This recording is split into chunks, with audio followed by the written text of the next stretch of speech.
वारे पट्टे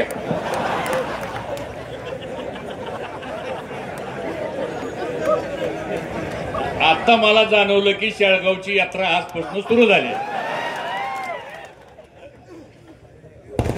आजच्या या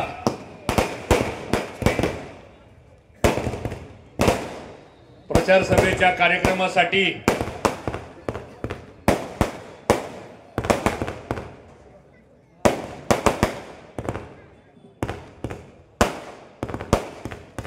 ज्यांनी आता आपल्या समोर मार्गदर्शन केलं ते माळशिरस विधानसभा मतदारसंघातून आपल्या पक्षाचे उमेदवार आणि आमचे जुने ज्येष्ठ सहकारी सन्माननीय उत्तमरावजी जानकर साहेब, या कार्यक्रमासाठी खास उपस्थित असलेले ज्यांनी आयुष्यभर रामोशी समाजाच्या विकासाकरता आपलं आयुष्य अर्पण केलं ते सन्माननीय वसंतरावजी चव्हाण, या व्यासपीठावर उपस्थित असलेले सर्वच सन्माननीय सर्व पदाधिकारी, वेळ झालेला असल्यामुळं मी दिलगिरी व्यक्त करतो की काही लोकांना भाषण करायची होती, परंतु शेळगावची सभा ही एक आगळी आणि वेगळी असते, ह्या गावचं एक वैशिष्ट्य आहे. त्यामुळे उपस्थित सर्व सन्माननीय व्यासपीठ, सर्व आमचे सहकारी, पत्रकार मित्र आणि एवढ्या प्रचंड संख्येने जमलेलं सर्व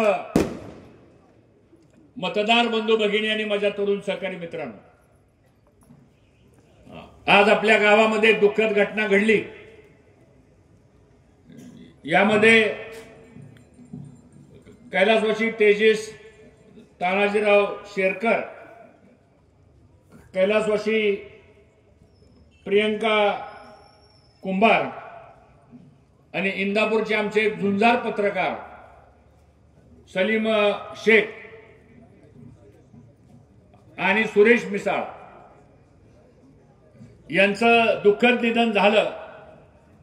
मी त्यांच्या प्रतिमेला प्रथमतः या ठिकाणी अभिवादन करतो. मित्रांनो, आम्ही सर्वजण तुम्हाला विनंती करायला आलोय की 20 तारखेला आपल्याला या महाराष्ट्रामध्ये पवार साहेबांच्या नेतृत्वाखाली आपल्याला बदल करायचा आहे. आणि हा बदल जर करायचा असेल तर आपणा सर्वांचं आदराचं स्थान संत मुक्ताबाईंचा आशीर्वाद, की ज्याची यात्रेचा प्रारंभ आजपासून होतोय, तो आशीर्वाद महाविकास आघाडीला मिळल्याशिवाय राहणार नाही, हे मला आपल्या सर्वांना त्या ठिकाणी. मित्रांनो, उद्याची निवडणूक ही एक ऐतिहासिक निवडणूक आहे. राज्याला दिशा देणारी निवडणूक आहे. या देशाला राज्याचा संदेश देणारी निवडणूक आहे. आणि महाराष्ट्रातल्या गोरगरीब जनतेला न्याय देणारी निवडणूक आहे. जानकर साहेब, आमच्या तालुक्यामध्ये जवळजवळ 24 उमेदवार उभे राहिले माझ्या विरोधामध्ये. मी सोडून 23 आहेत, म्हणजे 2 डझन उमेदवार. काय 2 नंबर वाले आहेत, काय 4 नंबर वाले आहेत. पण या इंदापूर तालुक्यातला मतदार इतका हुशार आहे की तो आदरणीय पवार साहेबांच्या पाठीमागे ठाम उभा राहणार आहे, या पद्धतीचा विश्वास आहे.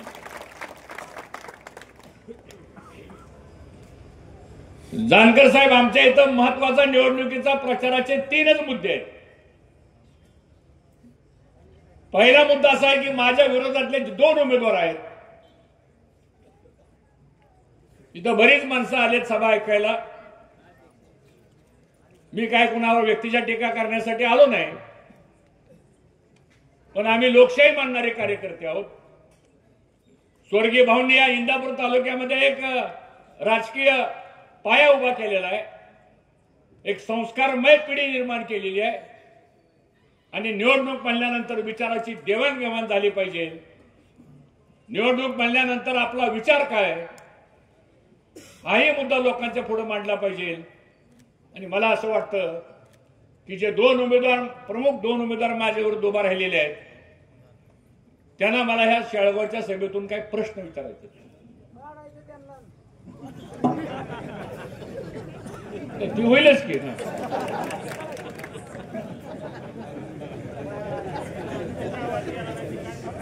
ती काय म्हणलं माहिती का, मी मला ती म्हणतो 2 उमेदवाराला पाडायचं म्हणलं. बरं जनता पाडेल, तुम्ही कशाला काळजी करता. आज ज्या उमेदवाराला पवार साहेबांनी गेल्या 30 वर्षामध्ये काय दिलं नाही, छत्रपती कारखान्याचं डायरेक्टर दिलं, चेअरमन पद दिलं, जिल्हा बँकेचं संचालक पद दिलं, चेअरमन पद दिलं. 2009 ला माझ्या विरुद्ध बंडखोरी केली, 6 वर्षाकरता पक्षातनं काढलं, पुन्हा 6 महिन्यात पक्षात घेतलं, पुन्हा जिल्हा परिषदचं तिकीट दिलं, जिल्हा परिषद अध्यक्ष केलं, 14 ला तिकीट दिलं, आमदार केलं, 19 ला तिकीट दिलं, आमदार केलं, त्यानंतर राज्यमंत्री पद दिलं, 6 खाती दिली, जानकर तुमच्या जिल्ह्याचं पालकमंत्री पद दिलं, व्यवसाय करण्याकरता उत्पन्न मिळवण्याकरता तुम्हाला मोठमोठ्या एजन्सीज दिल्या. मग ज्या वेळेस पवार साहेबांच्या पक्षामध्ये बंड झालं त्यावेळेस तुम्ही पवार साहेबाला का सोडून गेला हे जर गावकऱ्यांना पटलं असेल तर माझं काही म्हणणं नाही. पण ज्या बापानं मुलाचं सगळं काही केलं, ज्या वडिलानं सगळं काही आपलं पालन पोषण केलं आणि मग सगळं माझं तयार झाल्यानंतर आपल्याच बापाला लात मारायची ही कोणती संस्कृती आहे. तुम्ही पवार साहेबांच्या बाबतीमध्ये गद्दारी का केली हा माझा थेट सवाल त्यांना सांगतो. काय चुकीचं आहे आणि मी हा सवाल का करतोय तर मी आणि पवार साहेब आणि जानकर साहेबांना आम्ही सगळेजण एका विचारानं राजकारण समाजकारण करतोय. एवढं सगळं तुम्हाला पवार साहेबांनी दिल्यानंतर का बरं तुम्ही पवार साहेबाला सोडलं. दुसरे उमेदवार जे अपक्ष उभे राहिलेले ते बी साठवलोटच आहे बरं का सगळं. त्यांनाही कुणाचा तरी फोन मुंबईवरून आला, सगळं मला माहिती, पण मला नाव घ्यायचं नाही. आणि त्यांना सांगितलं तुम्ही फॉर्म भरा. आणि का फॉर्म भरा तर काही जाती जमातीचं काय जर काय ध्रुवीकरण झालं तर त्याचा फायदा आम्हाला होईल म्हणून काय लोकांना त्या ठिकाणी उमेदवारी भरायला होतं. ठीक आहे, लोकशाही आहे, कोणी उभं राहू शकतं. तुम्हाला पवार साहेबांनी काय दिलं नाही. तुम्हाला 2 वेळा जिल्हा परिषदेचं सभापती दिलं, तुम्हाला राज्य लेवलचं राज्यमंत्री पदाचं एक पद दिलं, पुन्हा तुम्ही म्हणला मला राजकारण करायचं नाही, आता मला फक्त व्यवसाय करायचा म्हणून पवार साहेबांनी तुम्हाला परवानग्या दिल्या, सबसिडी दिली, अनुदान दिलं. दिल्लीमधून कृषी मंत्री असताना साहेबांनी सगळी मदत केली, तुम्हाला उद्योगपती म्हणून उभा केलं. एका प्रकल्प करताना तुम्हाला अडचण आली म्हणून पवार साहेबांनी देशाचा कायदा बदलला. आणि मग एवढं सगळं केल्यानंतर तुम्हीही पवार साहेबाला का सोडून गेला. बरं, माझी उमेदवारी पवार साहेबांनी जाहीर केली हो, आता त्यात माझा काय दोष आहे सांगा. पवार साहेब मला म्हण तुम्ही सगळी म्हणला का नाही भाऊ तुतारी घ्या, बरोबर आहे का नाही, होय का नाही. तुम्ही सगळे म्हणला भाऊ तुतारी घ्या, साहेब म्हणले हर्षवर्धन तुम्हाला माझ्याकडे यावं लागेल, माझा आग्रह आहे, निर्णय आपण केला. आता पवार साहेबांनी प्रवेश दिला, तिकीट दिलं, माझा काय दोष आहे सांगा बरं. मग आता आपण ठरवायचं उद्याच्या 20 तारखेला एवढं सगळं दिल्यानंतर जर ही माणसं पवार साहेबांशी गद्दारी करत असतील तर उद्या तुम्हाला ना आम्हाला फसवून द्यायला किंवा वाऱ्यावर सोडून द्यायला यांना 1 तरी मिनिट लागेल का.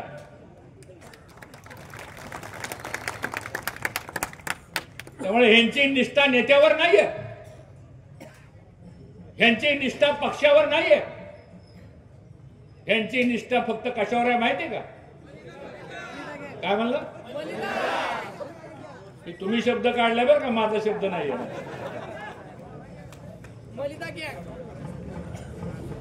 आज आम्हाला सर्वांना शेळगावचे सगळे आमचे आपण शुद्ध लोक आहोत, विचारी लोक आहोत, विरोधाकरता विरोध करणारी माणसं आपण नाहीये. आता आमच्याकडे रोज नवीन नवीन काय प्रयोग सुरू झालेले आहेत. मागच्या 8-10 दिवसापूर्वी जानकर साहेब आमच्यातली काय माणसं जी आमच्या प्रचारामध्ये होती, 12 वाजता आमची एक सभा झाली, दुसऱ्या सभेला निघताना ती मला मी जाऊन येतो जरा गेला, ते तिकडे प्रवेशच केला.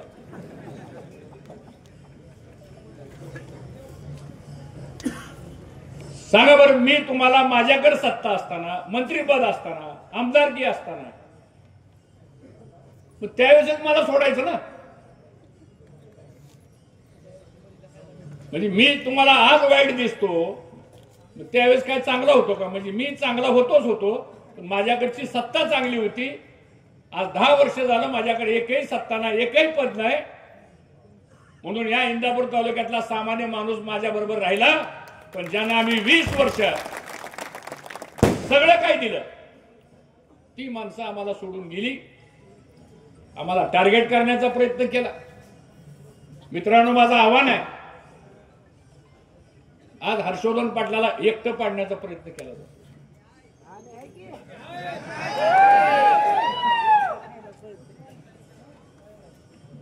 आता ह्या गावातलं उदाहरण सांगतो. विरोधी पक्षाकडे जर काही सत्ता असली, आता जे सत्तेत आहेत ते, त्यांनी फक्त ह्या गावातल्या एकाच कुटुंबाला सगळं द्यायचं, आणि आमच्याकडे सत्ता असली की आम्ही सुद्धा एकाच कुटुंबाला सगळं द्यायचं. आणि आता ही दोन्हीकडून साधून दोन्ही कुटुंब आता एक झाली. त्यातले निष्ठावान शिलेदार सगळे आहेत तिथं बसलेत आमच्याकडे. तेव्हा आता तुम्हाला संधी आलेली आहे की 2 माणसं वगळा, सारं शेळगाव पवार साहेबाच्या मागे उभा करा, हे आव्हान करण्याकरता एकदा कळू द्या. जनतेची ताकद काय ते एकदा कळू द्या. आणि जानकर साहेब, माझं तर नशीब लय भारी आहे तुम्हाला सांगतो. ज्या ज्या वेळेस माझ्यावर दबाव आणला जातो, ज्या ज्या वेळेस माझ्यावर अन्याय करण्याचा प्रयत्न केला जातो, ज्या ज्या वेळेस मला टार्गेट केलं जातं, त्या वेळेस त्रास होतो नाही असं नाही, पण त्याचा शेवट जो आहे तो सामान्य जनतेच्या आशीर्वादावर मला विजय मिळाल्याशिवाय राहत नाही, हे मला आपल्या सर्वांना.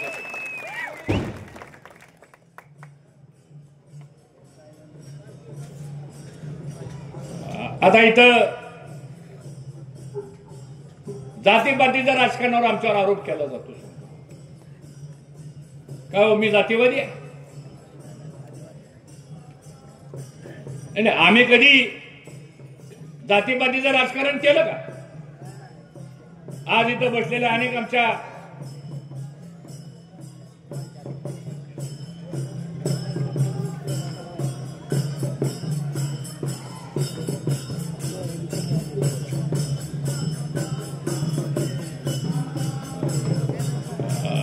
आपल्या गावची आज यात्रा असल्यामुळे पालखी निघणार आहे. पालखी आली आता सगळी, त्यामुळे एकदा टाळ्या वाजून एकदा पालखीचं स्वागत करा.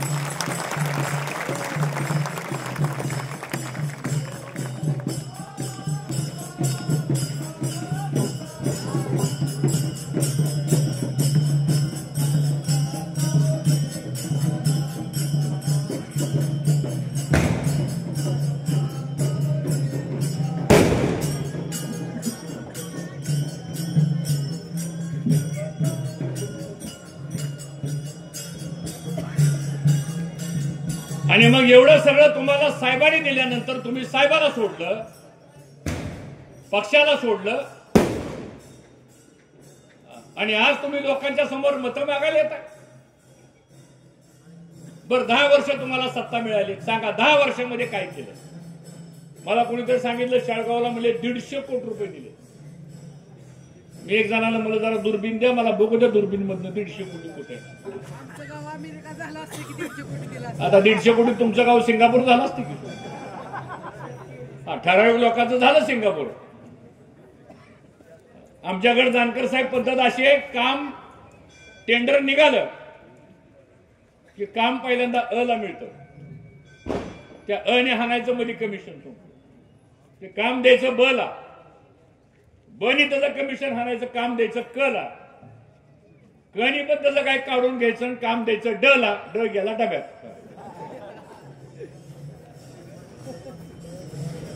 आता तुमचा शाळगावचा बाजार कधी असतो? मंगळवार. तुम्हाला माहिती आहे का 10 वर्ष झालं सोमवारी पुण्यात एक बाजार भरतो, आठवडा बाजार. आणि मी जबाबदारीने सांगतो आपल्याला, तो आठवडा बाजार 2 वाजेपर्यंत जिल्हा परिषद मध्ये असतो आणि 3 नंतर जिल्हा मध्यवर्ती बँकेच्या गेस्ट हाऊस मध्ये असतो. बरोबर आहे का नाही? आणि कोण असतं त्या बाजारात? नाही, त्या बाजारामध्ये असतो कोण? मी नाही, सगळ्या तालुक्याला माहिती. ही इंदापूर तालुक्याची संस्कृती नाहीये बाबा. तुम्ही तालुक्याचं गाव पण घालवलं, तालुक्याचं तालुका पण घालवलं, कारण नसताना या इंदापूर तालुक्याला तुम्ही चुकीचं वळण लावलं, वाईट वळण लावलं. आज एखाद्या गावच्या ग्रामपंचायतचा जानकर साहेब कारभार करणं अवघड झालं या तालुक्यामध्ये, कारण नाही त्या सवय लागल्या. आता काय पुढारी आमच्या विरोधातले काय व्हिडिओ क्लिप दाखवायला लागले त्या सभेमध्ये, असं मला कळलं. बरं झालं तुम्ही सुरुवात केली व्हिडिओ क्लिपला. माझ्याकडे सुद्धा बराच मोठा खजिना आहे व्हिडिओ क्लिपचा सुद्धा. नाना गवळीचं माहिती आहे ना?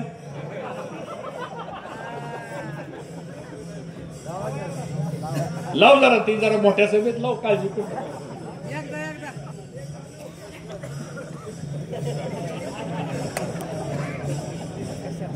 आणि म्हणून मला या विधानसभेच्या निवडणुकीच्या निमित्तानं आपल्याला आमच्या महाविकास आघाडीने एक पंचसूत्री कार्यक्रम जाहीर केलेला आहे. आम्ही विकास कामावर मतं मागणार आहे. आम्ही पुढच्या 5 वर्षामध्ये सरकार आपलं आल्यानंतर आम्ही लोकांसाठी काय करणार आहे याचा विचार घेऊन जानकर साहेब आपल्या लोकांच्या पुढे जायचं आहे. आज आपल्याला माहित असेल की एक पंचसूत्री लोकसेवेची आपण जाहीर केलेली आहे. हे प्रत्येकाच्या घरामध्ये आम्ही हे पत्रक दिलेलं आहे. काय म्हणलं ह्याच्यामध्ये? तुम्ही लाडकी बहीण योजना आणली, नोव्हेंबर पर्यंतचे पैसे दिले, पुढची गॅरंटी नाही, निवडणूक आयोगानं स्थगिती दिली. आमचं सरकार आल्यानंतर आमची पहिली घोषणा आहे, मी जबाबदारीने या ठिकाणी सांगतो की महालक्ष्मी लाडकी बहीण योजना आम्ही आता आणणार आहे. आणि तुम्ही 1,500 रुपये देत होता, सरकार आमचं आल्यानंतर आम्ही 3,000 रुपये महिलांना देण्याच्या संदर्भात. पुरुषाला टाळे बरोबर आहे ना? बरोबर, तुम्हाला नाही, घरच्या महिलांना देणार आहे. दुसरा निर्णय आम्ही करतोय, मुलींना आणि महिलांना मोफत एसटीचा प्रवास, कुठेही जावा महाराष्ट्रामध्ये. फक्त त्यात एक अडचण येईल असं मला वाटतं. सगळ्या महिला रोज जर फिरायला लागल्या तर एखाद्या वेळेस दुपारचं संध्याकाळचं जेवण आपल्याला बनवावं लागेल. ते आतापासून तयारी करा, जरा शिका. तिसरी योजना आपण आणलेली आहे की 3 लाख रुपयापर्यंत आमचा शेतकरी जो कर्जबाजारी झालेला आहे, जो दुष्काळामुळं शेतमालाला भाव नसल्यामुळं तो शेतकरी आमचा अडचणीत आलेला आहे. पवार साहेब मला म्हणले, मी त्या पार्लमेंटरी बोर्डामध्ये होतो, मला म्हणले हर्षवर्धन तुम्ही सहकार मंत्री होता, काही योजना आपल्याला अशी आणता येईल का? आम्ही योजना तयार केली. आणि मी आपल्याला जे काही जबाबदारीने सांगतो, सरकार आपलं आल्यानंतर जो शेतकरी 3 लाख रुपयापर्यंतचा थकबाकीदार असेल त्याचं सगळं कर्ज माफ करण्याची भूमिका ही आम्ही या ठिकाणी. जो शेतकरी नियमित कर्जफेड करतो त्याची एक ओरड असते की आम्ही प्रामाणिक कर्ज फेडतो, आम्हाला काय सवलत आहे, त्याला सुद्धा 50,000 रुपयाचं सानुग्रह अनुदान त्याही शेतकऱ्याला द्यायचा निर्णय आपण करणार, ज्याचा उल्लेख जानकर साहेबांनी भाषणामध्ये केला. सामाजिक समतोल साधण्याकरता जातनिहाय जनगणना ही काळाची गरज आहे. 50% आरक्षण ज्यांना मिळाले घटनेनं त्याला कुठलाही धक्का न लावता त्याच्या वर आरक्षण देण्याकरता सुद्धा जो समाजातला उपेक्षित वर्ग आहे, तो कोणत्याही समाजातला असू द्या, तो गरीब वर्ग आहे, त्याला जादाचं आरक्षण देऊन त्याला समाजामध्ये वर आणण्याचा प्रयत्न सुद्धा आमच्या सरकारचं धोरण आहे. सांगतो 5वा निर्णय आम्ही या ठिकाणी करतोय. 25 लाख रुपयापर्यंत आरोग्याच्या संदर्भामधलं एक पॅकेज हे आमच्या ह्या घोषणापत्रामध्ये आहे आणि जे आम्ही करू शकणार आहे तेच आम्ही तुम्हाला देणार आहे. या महामंडळासारख्या फसव्या घोषणा आणि 20-20 हजार कोटी आम्ही धनगर समाजाला देऊ असल्या घोषणा आम्ही करत नाही. जे होऊ शकणार आहे, कारण आम्ही 20-20 वर्ष प्रशासनामध्ये काम केलेलं आहे. शेवटी लोकांचा सरकारवर विश्वास असतो, त्या विश्वासाला तडा जाता कामा नये ही भूमिका सुद्धा ह्या माध्यमातून आपण करतोय. आणि 18 वर्षाची मुलगी झाल्यानंतर तिला 1 लाख रुपये तिच्या अकाउंटला फिक्स डिपॉझिट मध्ये सुद्धा देण्याचा निर्णय घेतोय. युवकांची बेरोजगारी आता वाढत चाललेली आहे. पवार साहेब, राहुल गांधीजी, उद्धव ठाकरेजी म्हणाले, आम्ही होतो त्या मीटिंगला, ते म्हणले या युवकांच्या बेरोजगारी करता काहीतरी करावं लागेल आपल्याला. आणि म्हणून स्टायपंड किंवा एक भत्ता ज्याला म्हणतो आपण, तो 4,000 रुपये प्रति महिना, त्याची एक नियमावली आपण मित्रांनो या ठिकाणी तयार करतोय. अशा काही योजना आज आपल्याला ह्या माध्यमातून मित्रांनो आपल्याला करायचं आहे. आणि म्हणून हे सगळं जर आपल्याला मिळवून घ्यायचं असेल आपल्याला, तर मित्रांनो आज राज्याची घडी विस्कटलेली आहे. प्रशासन खिळखिळं झालेलं आहे. भ्रष्टाचारानं सरकार पोखरले गेलेलं आहे. अधिकाऱ्यावरती वचक राहिलेलं नाही. कोण कोणाचं ऐकत नाही.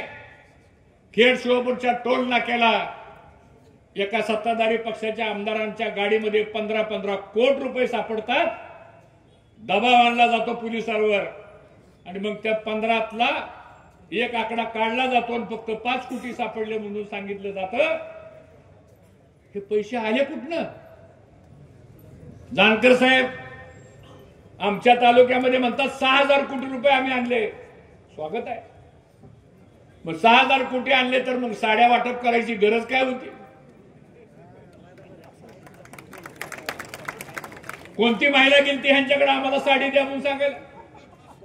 सांगा, तुमच्या मतदारसंघात साड्या वाटल्या का? ह्यांचा नेता अजितदादा पवार त्यांच्या मतदारसंघात साड्या वाटल्या का? मग हे 5 कोटी रुपयाच्या साड्या,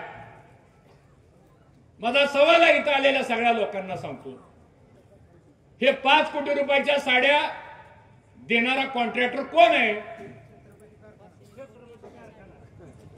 त्या 5 कोटी साड्या देणारा साखरेचा व्यापारी कोण आहे? त्याची नावं माहिती आहेत आम्हाला. आणि आज तुम्ही लोकांना सांगताय की आम्ही विकास कामाच्या जोरावर आम्ही निवडणूक लढवतोय. हो, बरोबर आहे. विकास कुणाचा? जनतेचा नाही, तालुक्याचा नाही. अहो, जे कार्यकर्ते 2-2, 5-5 एकर जमीन विकत होते, आता ते कार्यकर्ते 100-100 एकर जमीन घ्यायला लागले. बरोबर आहे का नाही? फॉर्च्युनर गाड्या 50-50 यायला लागल्या. 4-4 पिढ्या गेल्या तरी सांगतो आपल्याला बघायला नाही. आणि मग हे सगळं लोकांच्या नजरेसमोर आलेलं आहे. सांगा बरं, ह्या तालुक्यातलं प्रशासन काय? अधिकाऱ्याबद्दल माझा दोष नाहीये. किती खोट्या केसेस, किती सामान्य जनतेला त्रास. सांगा बरं, या 10 वर्षामध्ये तुम्हाला भाटघरचं पाणी किती वेळा आलं सांगा बरं. आणि 2014 पर्यंत हर्षवर्धन पटेल आमदार असताना, मंत्री असताना दारोळ्या जर खालचा असला तो फाटा भरून कुठे चालत होता आणि त्याचा फायदा कोणाला होत होता? एक तरी आम्ही पोलीस स्टेशनला केस केली का 20 वर्षामध्ये माझ्या? आज तुम्ही शेतकऱ्यांच्या पाईप फोडता, आज तुम्ही शेतकऱ्यावरची चोरीच्या केसेस करता. एकट्या शिंदेवाडीमध्ये 132 केसेस दाखल झालेल्या आहेत. आणि ती कोण आहेत? सगळी माळी समाजाची लोक. आणि आता म्हणतायत आपण सगळी एक होऊ. बर, मी आणि मोठे भाऊ राजकारणामध्ये असल्यापासून, पवार साहेब असल्यापासून आम्ही जी जी पदं वाटली ती पदं आम्ही नाही घेतली. यादी भली मोठी आमच्याकडे. परवा जानकर साहेब, माझं गाव 12,000 मताचं बावडा गाव आहे. इलेक्शन झालं ग्रामपंचायतचं 6 महिन्यापूर्वी. माझ्या गावात 1200 मतदान मुस्लिम समाजाचं आहे, माळी समाजाचं 550 मतदान आहे. निर्णय काय घेतला मी? एवढ्या मोठ्या 12,500 मतदानाच्या गावामध्ये एका माळी समाजाच्या शिकलेल्या महिलेला त्या ठिकाणी सरपंच करून दाखवलं. आणि त्याचे मिस्टर इथं उपस्थित आहेत. सांगतो दादा उभा राहा. हे दादागिरी मी आमचा सांगतो. आम्ही नाही कधी जातीपातीचं राजकारण करतो. कारखान्याचं चेअरमन केलं, 10-10 वर्ष व्हाईस चेअरमन केलं, 20-20 वर्ष डायरेक्टर केली, सभापती केली. अहो, त्या निमगावमध्ये काय पद दिली नाही सांगा मला तुम्ही. मी एक जणांना म्हणलं आता काय द्यायचं राहिले, मला आता माझं राहतं घर आहे ना तेवढंच नावावर करून देतो. पण घरी गेल्यावर परत माहिती काढली तर बायको म्हणली होती माझ्या नावावर आहे, तुम्ही कसं काय देता म्हणले. तेवढंच राहिले द्यायचं ह्यांना. आणि नेता आला एक निमगावला, जानकर साहेब, काय म्हणला? मला हर्षवर्धन पाटलाची फक्त याकडे फक्त 4च माणसं राहिलेत म्हणून. एक हर्षवर्धन पाटील, त्यांच्या पत्नी, त्यांची मुलगी आणि त्यांचा मुलगा. बरोबर आहे का? त्यांना मला सांगायचंय माझ्या मागे 4 आहेत का काय आहेत? 23 तारखेला निकाल लागल्यावर कळेल. अख्खा इंदापूर तालुका माझ्या मागे आहे.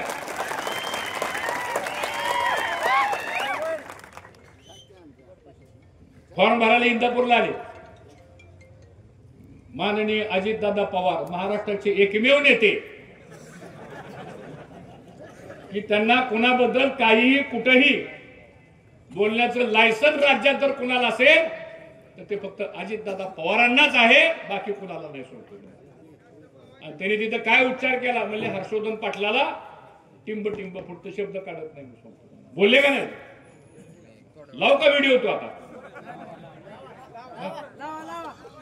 नाना गवळीचा व्हिडिओ लावू का? आहे सगळ्या माझ्याकडे सांगतो. तरंगवाडी गुखळीला काय बोलला ती व्हिडिओ लावू का आम्ही? आणि काय संभाषण सुद्धा माझ्याकडे आहेत.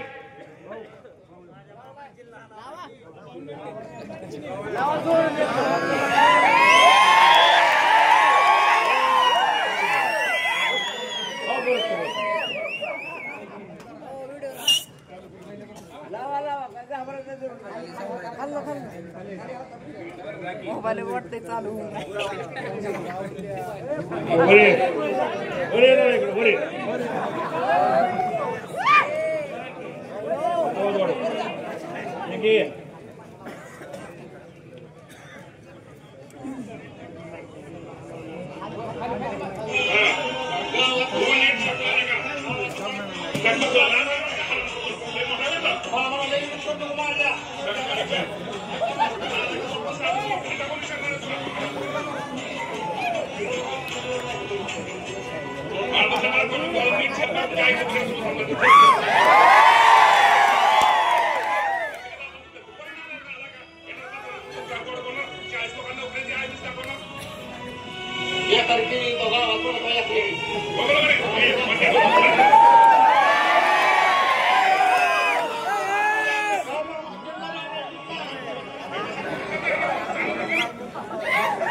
आता मला सांगा, असल्या माणसाला मत देणार का तुम्ही? काय संस्कृती आहे?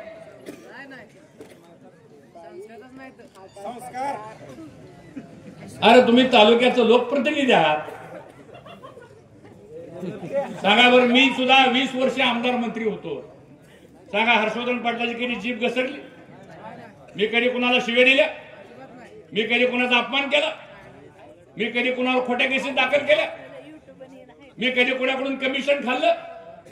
सांगा जनतेला तुम्ही. आता आम्हालाही बोलता येतं, आम्हालाही करता येतं. बाद झाला. आता हे सगळं माझी विनंती, हात जोडून आपल्याला तालुका मुक्त करा असल्या माणसांपासून, नाहीतर पिढ्यानपिढ्याचं नुकसान झाल्याशिवाय राहणार नाही. चांगलं नाहीये. निवडणूक काय उद्या 20 तारखेला होऊन जाईल.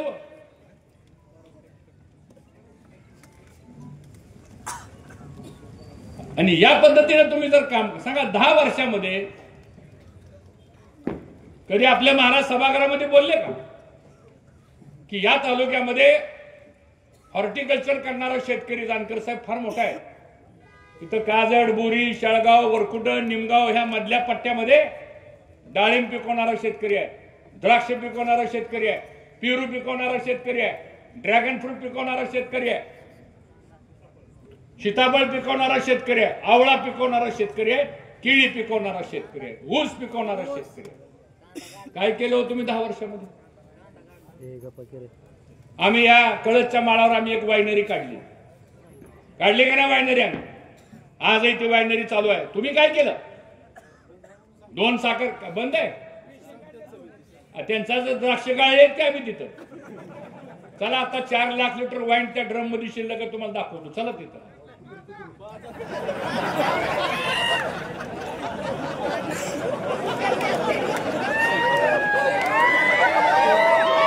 तुमचा करंट लय भारी दिसतोय बरं का.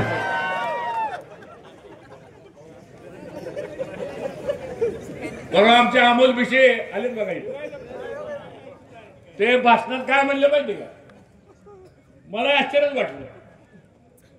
रस्त्याचं डांबरीकरण चालत चालत पुढे गेलं की काय आपले कार्यकर्ते जायचं आणि हाताने डांबर उकरायचे. आणि मग हे काय म्हणायला लागले बघा, हर्षवर्धन पाटलाचं राजकारण आहे म्हणजे मुद्दाम माणसं लावली. मग मी म्हणलं काय करू नका कडे म्हणलं. ते बिचाऱ्या मुक्या प्राणी कुत्र्यालाच राग आला. आता कुत्री पायाने डांबर उकरायला लागली.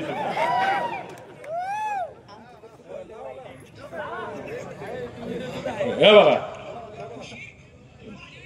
खरं ते चॅनल हे तुम्हाला धावले आणि हे लवकरात लवकर पुन्हा दुरुस्ती करण्यात यावी ही माझी विनंती आहे. चालू परिस्थिती बघा तुम्ही आता चांगला डांबरी असं काही विषय बघा कसं कचा निघते बघा. आणि अशी बऱ्याच ठिकाणी इंदापूरमध्ये ना हो का कामं चालल्यात.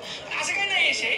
आता इथं आलं तर कुत्रीच होती आणि हे काय माझ्या डोक्यात नव्हतं. अशा काही गोष्टी 6000 कोटीचा विकास बघा.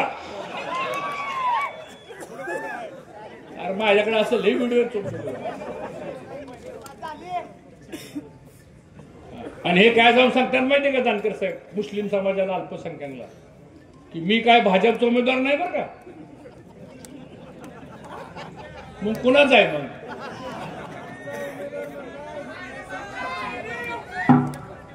त्यांचं एक भाषण आहे ते पण दाखवील मी. क्लिप सांगतो. सगळं तयार केलंय. पवार साहेबांच्या सभेत दाखवू आपण सगळं. त्यांचं एक भाषण आहे की हर्षवर्धन पाटील म्हणले जातीवादी करणाऱ्या भारतीय जनता पक्षामध्ये गेले. भाजप जातीवादी आहे. या जातीवादी भाजपचा संपुष्टात आणा वगैरे वगैरे काहीतरी बोलले. मग आता तुम्ही कुणाच्या मांडी बसलाय? सांगा तुम्ही. फडणवीसांचा आमचा काही संबंध नाही, भाजपचा आमचा काही संबंध नाही, एकनाथ शिंदेचा आमचा काही संबंध नाही, पवार साहेबांचा आमचा काही संबंध नाही, तुमचा काय आमचा संबंध नाही असं सांगून टाका. अरे तुमच्याकडे दुग्ध विकास खातं होतं का बरं तुम्ही एखादी 2-5 लाख लिटरची डेअरी काढली नाही? 5 लाख लिटर दूध आहे ह्या तालुक्यामध्ये. आणि हे दूध काय ह्यांनी निर्माण केलं नाही. दूध निर्माण केलंय हर्षवर्धन पाटलाच्या कष्टाने निर्माण केलंय, तुमच्या कष्टाने निर्माण केलं. माझी राजकारणाची सुरुवात दुधाचा संचालक पासून झाली. 5000 लिटर दूध या तालुक्यात जमत नव्हतं. संपतो तुम्हाला. या तालुक्यामध्ये 55 लाख टन ऊस तयार झाला. तुमचं योगदान नाहीये. मोठ्या भाऊंच्या काळापासूनचं योगदान आहे. पवार साहेबांच्या काळापासूनचं योगदान. तुमचं योगदान काय? का तुम्ही काय तांबडपट घेऊन आलाय? आणि आज ह्या पद्धतीने तुम्ही जर आरोप करणार असाल, माझी एकच विनंती आपल्या सगळ्याला आहे बघा, हे आता नाही तर परत कधी नाही बरं का. सांगतो तुम्हाला. जानकर साहेब म्हणले ती गोष्ट खरी आहे. आभी नाही तो कभी नाही. त्यामुळे आता आमच्या तालुक्यातली निवडणूक ही स्वार्थी पुढारी एका बाजूला आणि निष्ठावान प्रामाणिक कष्ट करणारा सामान्य माणूस एका बाजूला आहे. कोणत्याही गावात जावा सांगतो तुम्हाला. आज ह्या गावात जानकर साहेब आमच्याकडे मोठा पुढारी शिल्लक राहिला ना ह्या गावामध्ये सांगतो. सगळे आमची सामान्य माणसांची फळी सांगतो तुम्हाला. बरं झालं ही गेली निघून सांगतो. त्यामुळे तुम्हाला मला भेटायला सोपं झालं. हे म्हणायचे भाऊ तुमच्याकडे आलं की हायतीच बघा बगल बच्ची तुमच्या बरोबर होता का नाही सांगतो. एक लक्षात ठेवा, इथून पुढे राजकारणामध्ये काय होऊ द्या, पण ज्यांनी या निवडणुकीच्या ऐन तोंडावर आपल्याशी गद्दारी केलेली आहे त्यांना हर्षवर्धन पाटील शेवटपर्यंत खरा देणार नाही.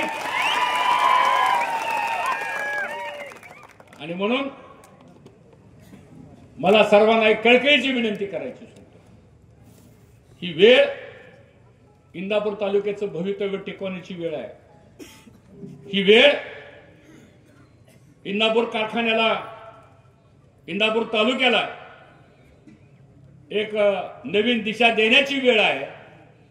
आणि ही वेळ इंदापूर तालुक्याला उद्या राज्यामध्ये सरकार आल्यानंतर, सरकार तर येणारच आहे आपलं. आज एक मोठा अधिकारी मला जानकर साहेब भेटला, नाव सांगत नाही. आमचे ब्युरोक्रेसीमध्ये संबंध आहे, आमचे प्रशासनामध्ये संबंध. 20 वर्ष काय आम्ही काय झोपा नाही काढल्या.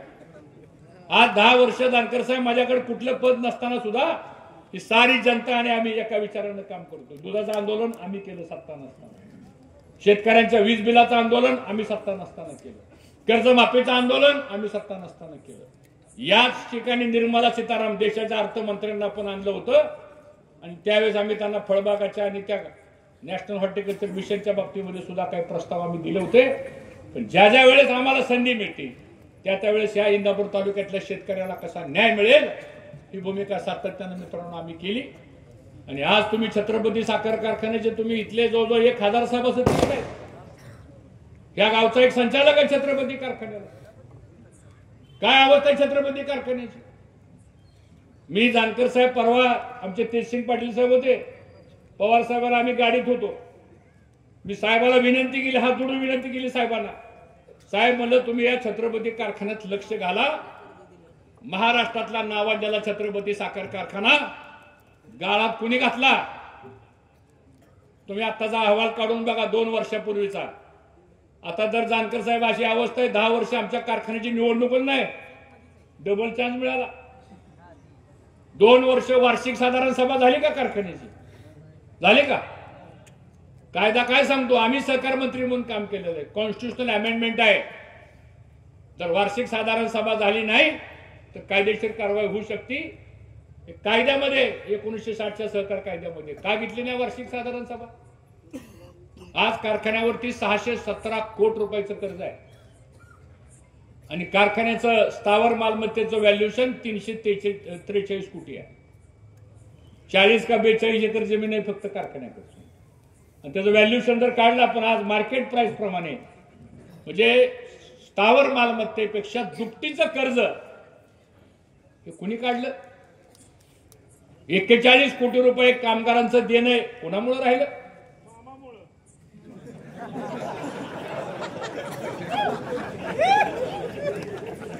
पृथ्वीराज जाचक आणि अविनाश घोलप चेअरमन असताना 37 कोटी रुपयाच्या सभासदाच्या ठेवी होत्या. तर कुठे गेले ठेवी? 3.5 कोटी रुपये महिन्याचा पगार आहे छत्रपती कारखान्याचा. कॅपॅसिटी 8000 टनाची. मी निराभिमाचे चेअरमन बसले तिथं, मी कर्मयोगीचा चेअरमन आहे. आमचाही कारखाना 9000 टनाचा आहे. आमचा पगार 1,52 लाख. निराभिमाचा पगार 95 लाख महिन्याला. 5000 टनांनी कारखान्याची कॅपॅसिटी आहे. आणि तुमचा 8000चा असताना 3.5 कोटी रुपयाचा पगार. वर्षाला झाले 40 कोटी रुपये. 7 लाख टन गाळप झालं तर 42 कोटीचा पगार म्हणजे 600 रुपये टनाला. मी काय आकडे बोगस सांगत नाही, चर्चा खुलेआम करू आपण सांगतो. आणि मग पवार साहेबाला विनंती केली, साहेब तुम्ही यात लक्ष घाला, कारण या सगळ्या भागातल्या लोकांचं जीवन मरणाचा प्रश्न आहे. आणि मला सांगायला आनंद वाटतो, पवार साहेब म्हणले परवा गोलोपाडीला आलतो आम्ही अविनाश घोलपच्या तिथं, साहेबांनी सांगितलं की विधानसभेची निवडणूक होऊ द्या, सगळ्या लोकांना आपण बोलवून घेऊ, चांगली 21 माणसं आपण निवडू आणि हा कारखाना पूर्णपणे आपल्या ताब्यात घेऊन मी जबाबदारी घ्यायला तयार आहे असं पवार साहेब त्या ठिकाणी म्हणाले. मला वाटतं उद्या 17 तारखेला संसदला पवार साहेब 4 वाजता येणार आहे. खास तेवढ्याकरता येतो म्हणले पवार साहेब. माड्याची सभा करून ते दौंडला जाणार होते. मला म्हणले हर्षवर्धन मी एक अर्धा पाऊण तास संसदला येतो, शेतकरी सभासदांची चर्चा करू, आपण एक सभा ठेवली आपण या सगळ्यांनी. आणि 18 तारखेला पवार साहेबांची आपली सांगता सभा ही इंदापूरला 1 वाजता होणार आहे. माझं सगळ्या जनतेला आव्हान आहे, नम्र विनंती माझी आपल्याला, 10 वर्ष 120 महिने आपण अन्याय सहन केला. आता त्या अन्यायाची परतफेड करण्याची वेळ आता 20 तारखेला आलेली आहे. आणि सांगता सभा 1 वाजता 18 तारखेला इंदापूरला आहे. त्या दृष्ट प्रवृत्तीची सांगता करायची आपल्याला आणि नवीन विकासाचं पर्व आपल्याला सुरू करायचंय. याकरता आपण ताकदीनं, माझी विनंती आहे, जेवढं मतदान आपल्याला होणार आहे तेवढ्या माणसाने एक दिवस वेळ काढा. चला या सगळी झाडून इंदापूरला आहे. कुणाकडे तर मोटरसायकल आहे, फटफटी आहे, एसटी आहे, गाड्या आहे, काय वाटेल त्या वाहनाने या. पण अशी एक सभा आपण इंदापूरला सांगता सभा करू की अख्ख्या महाराष्ट्राला मेसेज गेला पाहिजे की पवार साहेबांचा विचार इंदापूर तालुक्यामधल्या सांगता सभेनं अख्ख्या राज्याला कळलं पाहिजे की महाविकास आघाडीचं सरकार आल्याशिवाय राहणार नाही. हे चित्र तुम्हाला आम्हाला सर्वांना मित्रांनो या ठिकाणी करायचं आहे. आणि म्हणून आता दहशत सुरू झाली. काही लोकांना दम देत आहेत. मी तर लोकांना म्हणलं आता फोटोज काढू नका. परवा रात्री जानकर साहेब निमगावचं पुढारी गेल्यावर प्रत्येक वार्डातली 100 तरुण मुलं स्वतः असल्या थंडीत माझ्या घरी आली. म्हणजे कशाला आलाय तुम्ही? नाही म्हणले भाऊ तुम्ही एकटं नाही म्हणले, आम्ही सगळे तुमच्या बरोबर आहे म्हणजे सांगतो. म्हणजे आम्हाला घरी धरले काय म्हणले. एक तर पुढारी म्हणला सगळा माळी समाजाचं मतदान म्हणले आम्ही भरणे मामाच्या मागे उभं करू का तुमच्या धावणीला बांधलंय समाज. एक जण मला अख्खं निमगाव गाव 5000 मताचं लीड देऊ, मतदान 10,000 आणि लीड देऊ 5,000. ती तरुण पोरं म्हणली घे लीड आता दाखवतोच बोलले. काय लावले सांगतो. म्हणजे इतकी बेभांड सत्ता धुंदी या ठिकाणी चाललेली आहे. आणि जाईल तिथं माझ्यावर टीका करायची, जाईल तिथं आमच्यावर आरोप करायचे, जाईल तिथं आम्हाला कमी लेखायचं. कारण आम्ही इतका वाईट आहे का सांगा मला तुम्ही. काय कुणाचं वाईट केलं सांगा. एक जणांनी हात वर करा हर्षवर्धन पाटलांनी तुमचं वाईट केलंय म्हणून सांगतो. आम्ही आपल्या लोकात राहतोय, काम करतोय, पद असलं तरी काम करतोय, नसलं तरी काम करतोय. काय चूक काय केली आम्ही. पण ह्यांचं एक षडयंत्र आहे, हर्षवर्धन पाटील संपल्याशिवाय या तालुक्यामध्ये आपल्याला नंगानाच घालता येणार नाही. माझी अडचण तिथं झाली. पण चिंता करू नका, असं कोणाच्या हेनी माणूस संपत नसतो. जोपर्यंत शेळगावकरांची जनता माझ्या मागे आहे, इंदापूर तालुक्याची जनता माझ्या मागे आहे, तोपर्यंत विचार करण्याची काय गरज आहे असं मला या ठिकाणी वाटत नाही. आणि म्हणून दादागिरी करू नका. परवा तर जानकर साहेब माझ्या रॅलीमध्ये 500 मोटरसायकल आल्या भिगवणमध्ये सांगतो. तरुण मुलं होती. आमची रॅली मदनवाडीला संपली की त्यातल्या 25 मुलांना 149ची नोटीस आली, व्हॉट्सअपवर नोटीस आली. मी त्या डीवायएसपीला फोन केला, म्हणजे हे काय प्रकार आहे. म्हणजे आता लगेच व्हिडिओ एक टीम बसवली बघा. आता सुद्धा ही सभा आहे ना, संध्याकाळी बघा कोणीतरी ते लगेच सगळं बघल कोण कोण होतं, कुणी केला प्रवेश. आता तुम्ही प्रवेश केला म्हणजे एखाद्याला फोन येईल लगेच. आता सांगतो ना, असं नाही आम्ही कधी करत सांगा म्हणतो. अरे ती मनातनं लागतं, मनातनं सांगतो, हृदयातनं लागतं. आणि आज शेळगावकरांचं आणि या भागाच्या लोकांचं हृदय काय ते आम्हाला माहितीये. इथं सगळी माणसं आलीत. कदाचित यातली काय माणसं सभा ऐकायला आली असतील, काय माणसं मला मतदान करायला आली असतील. ठीक आहे, त्याचा व्यक्तिगत प्रश्न आहे. पण माझी विनंती आपल्या सगळ्याला आहे की तालुका जर खऱ्या अर्थानं पुढे न्यायचा असेल, या तालुक्यामध्ये शिक्षणाचं जाळं निर्माण करायचं असेल, या तालुक्यामध्ये औद्योगिकरणाचं वातावरण निर्माण करायचं असेल, या तालुक्यामध्ये नव्या पिढीला योग्य मार्गदर्शन करायचं असेल, या तालुक्यामधल्या महिलांना आर्थिक सबलीकरण करायचं असेल, या तालुक्यामधला व्यापार वाढवायचा असेल, उद्योग वाढवायचा असेल, उत्पादन वाढवायचं असेल, तर मला असं वाटतं त्याला विचारी माणसं लागतात, प्रशासन कळणारी माणसं लागतात, समाज कळणारी माणसं लागतात आणि तो अनुभव फक्त 5 वर्ष आम्हाला संधी द्या. आता राहिले 5-6 दिवस जबाबदारी घेणार का माझी? नक्की का? माझी जबाबदारी घ्या, मतदानाची जबाबदारी घ्या. शेवटचा मतदान संपेपर्यंत घाळ बसू नका आणि 23 तारखेला विजयाचा गुलाल हा घेण्याकरता म्हणून मला असं वाटतं आपण सर्वांनी तयारी लागलं पाहिजे. 16 तारखेला डॉक्टर अमोल कोल्हे, नाही 16 झाले, 16 तारखेला निमगावला 3:30 वाजता अमोल कोल्हेंची सभा होणार आहे. माझं निमंत्रण आहे आपल्या सगळ्याला, आपण सगळ्यांनी त्या सभेला या. येणार का? ज्या डॉक्टर अमोल कोल्हेला जाऊन तिथं आव्हान दिलं, हा अमोल कोल्हे कसा निवडून येतो ती बघतोच म्हणला. आता तेच अमोल कोल्हे आपल्या निमगावमध्ये येणार आहेत, आपल्या तालुक्यात येणार आहेत आणि मग त्यांचं काय वक्तव्य आहे ते आपण ऐकावं अशी आपल्या सर्वांना या ठिकाणी विनंती करतो. अधिकचा वेळ न घेता आपल्या सगळ्याचं असंच सहकार्य प्रेम द्यावं विनंती करतो आणि रामकृष्ण हरी, रामकृष्ण हरी. एक गोष्ट सांगायची राहून गेली, 2 मिनिटं उभं राहूनच ऐका. हे असे 2 आपल्याकडे बॅलेट मशीन्स येणार आहेत. यामध्ये 4 नंबरला माझं नाव आहे आणि तिथं माझा फोटो पण आहे. नवीन नियम निघाला आता आणि त्याच्या समोर तुतारी वाजवणारा माणूस आहे. त्याच्या समोरचं आपण बटन हे असं दाबलं, एवढं काम करा. सगळ्याचा आभार मानतो आणि माझं भाषण संपवतो. जय हिंद, जय महाराष्ट्र.